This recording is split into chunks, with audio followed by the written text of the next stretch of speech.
देश और दुनिया की तमाम छोटी और बड़ी खबरों के लिए हमारे चैनल को सब्सक्राइब करना न भूलें और बेल का बटन जरूर दबाएं।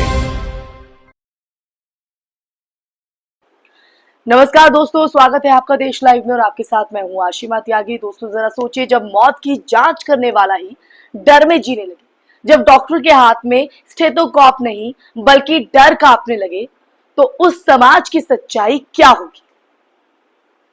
ये सवाल इसलिए दोस्तों क्योंकि यूपी के शामली से आई ये खबर किसी एक डॉक्टर का बयान नहीं बल्कि उस तंत्र की परतें खोलती है जहां एनकाउंटर सिर्फ अपराधियों के लिए नहीं बल्कि सच्चाई के लिए भी खतरा बन चुके हैं।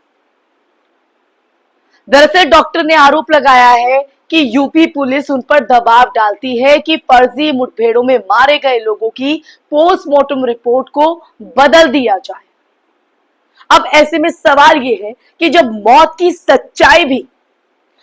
सच्चाई भी सरकारी दबाव में लिखी जाए तो इंसाफ कहां से जाएगा? कहां जाएगा इंसाफ?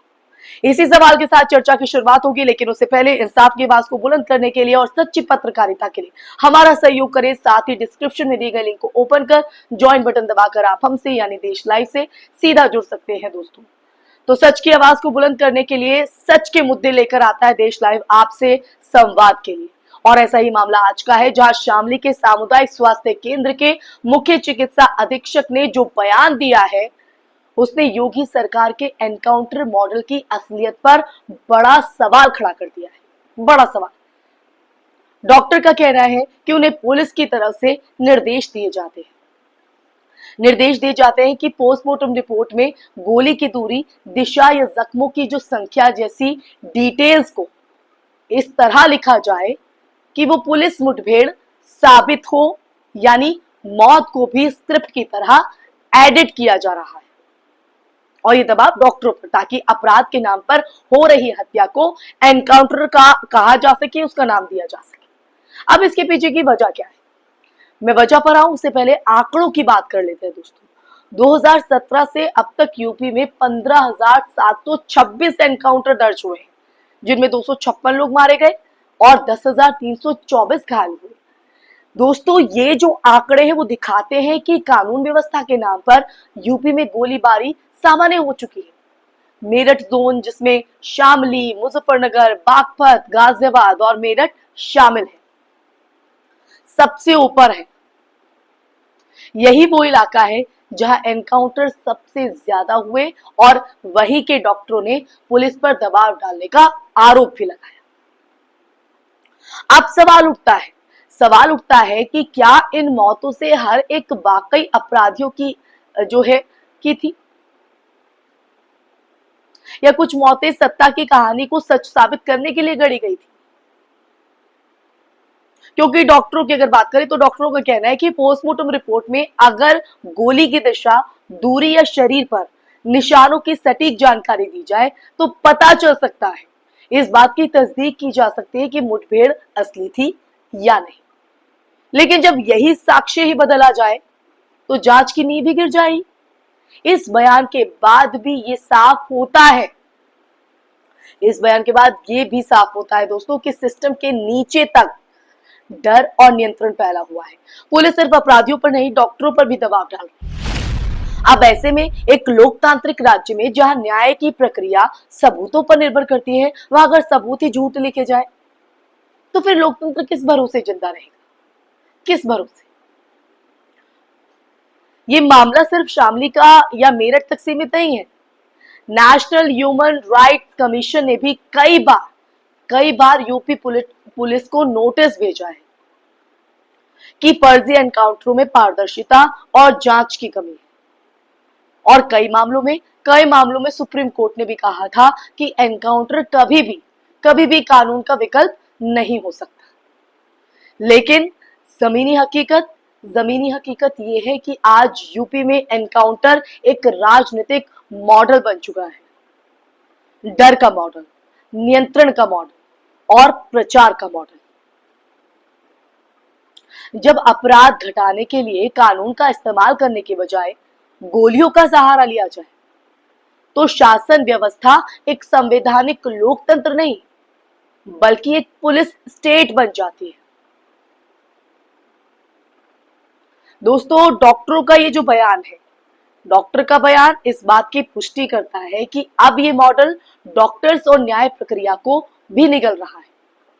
अगर पोस्टमार्टम रिपोर्ट ही सत्ता के मुताबिक लिखी जाएगी तो आम नागरिक के लिए इंसाफ की कोई उम्मीद नहीं बचती है, कोई उम्मीद नहीं। क्योंकि मीडिया रिपोर्ट्स की बात करें तो वो बताती है कि जिन जिलों में एनकाउंटर सबसे ज्यादा हुए हैं, सबसे ज्यादा, वहीं पुलिस हिरासत में मौत के मामले भी बढ़े हैं। लेकिन सरकारी रिपोर्ट्स में, अगर सरकारी रिपोर्ट्स की बात करें, या तो ये डेटा छिपा दिया गया है या फिर जांच जारी कहकर ठंडे बस्ते में डाल दिया गया है। एक विश्लेषणात्मक नजरिया भी दोस्तों इस पूरे पहलू पर, ये पूरा मामला एक बड़े नैरेटिव की तरफ इशारा करता है।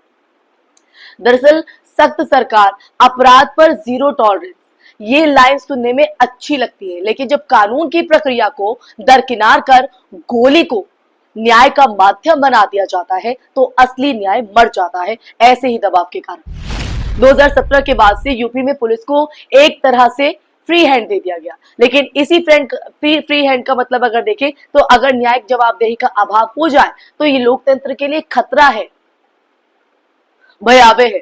अब डॉक्टर पर दबाव डालना इसी प्रवृत्ति की अगली कड़ी है।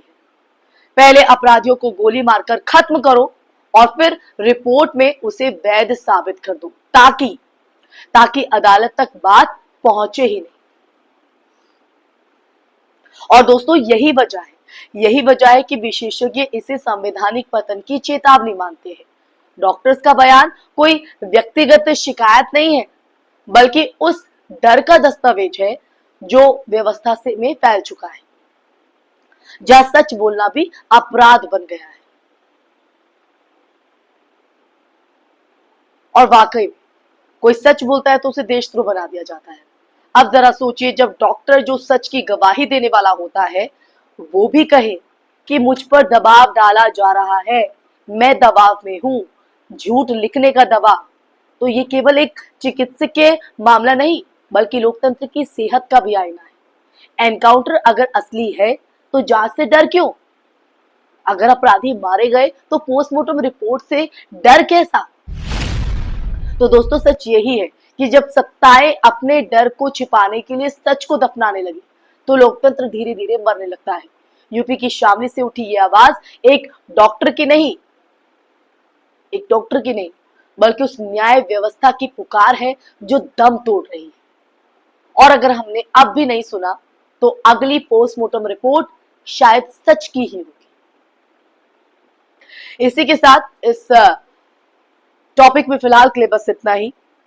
ये टॉपिक आपको कैसा लगा, इस पर जो चर्चा देश लाइव ने की है वो आपको कैसी लगी, इस चर्चा को सुनने के बाद आपके मन में क्या विचार है, देश लाइव के साथ साझा कीजिएगा और कमेंट बॉक्स में कमेंट करके जरूर बताइएगा दोस्तों। साथ ही इस वीडियो को ज्यादा से ज्यादा शेयर भी कीजिएगा और हमारे चैनल देश लाइव को सब्सक्राइब कीजिएगा। फिर हाजिर होंगे एक नए मुद्दे के साथ, तब तक के लिए अपना ख्याल रखिए। जय हिंद, जय भारत, नमस्कार।